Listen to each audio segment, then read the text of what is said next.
কই মাছের ঝালটা একবার এভাবে বানিয়ে দেখবেন তো, তারপর সবাই আপনার প্রশংসা করে কিনা। আসুন খুব সহজে আপনাদের সাথে এই রেসিপিটা শেয়ার করি। প্রথমে একটা পেস্ট বানিয়ে নেব, তাই লাগছে 4-5টা রসুন, 1 ইঞ্চ আদা, ঝাল অনুযায়ী শুকনো লঙ্কা, 1 টিস্পুন জিরে, সফ আর এলাচ। এবার এটাতে জল দিয়ে ভালো করে একটা পেস্ট বানিয়ে নেব।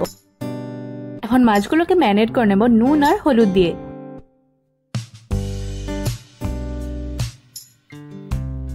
এবার 1 টেবিলস্পুন সরষে তেল গরম করে নিচ্ছি মাছগুলো ভাজার জন্য। তেল গরম হয়ে গেছে, এবার এক এক করে মাছগুলোকে দিয়ে ভালো করে ভেজে নিতে হবে।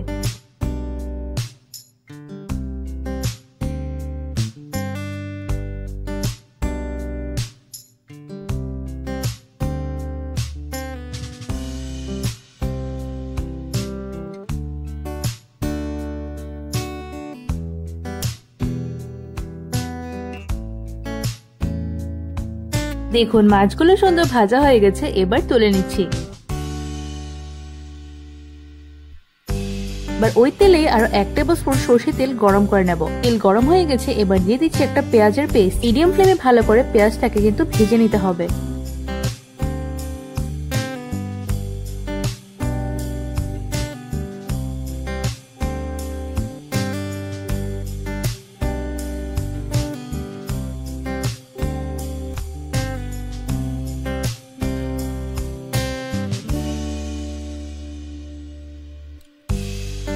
দিচ্ছি কটা কাঁচা লঙ্কা।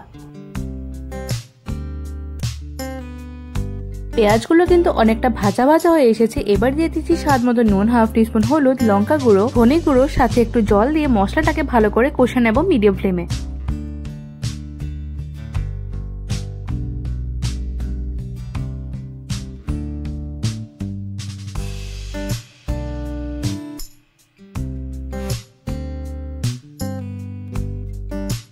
মশলার থেকে কিন্তু তেল ছাড়া শুরু করে দিয়েছে। এবার আমরা পেস্টটা দিয়ে দেব। পেস্টটা দিয়ে আরো 3-4 মিনিট মিডিয়াম ফ্লেমে মশলাটাকে কিন্তু কষে নিতে হবে।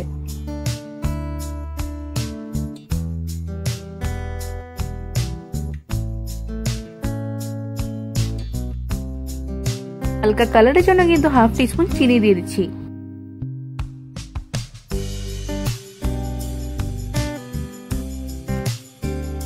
মশলা ভালো করে কষে এসেছে, এবার দিয়ে দেব পরিমাণ মতো জল।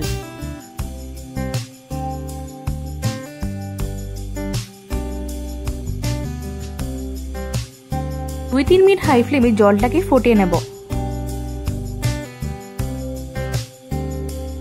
এবার দিয়ে দিচ্ছি ভেজে রাখা মাছগুলো দিয়ে আরো 2-3 মিনিট হাই ফ্লেমে ফুটিয়ে নেব।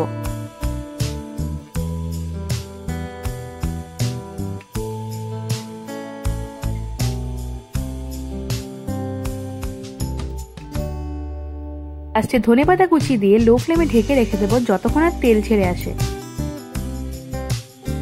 দেখুন কি সুন্দর তেল ছেড়ে আসছে, এবার কিন্তু আমাদের তরকারিটা রেডি হয়ে গেছে।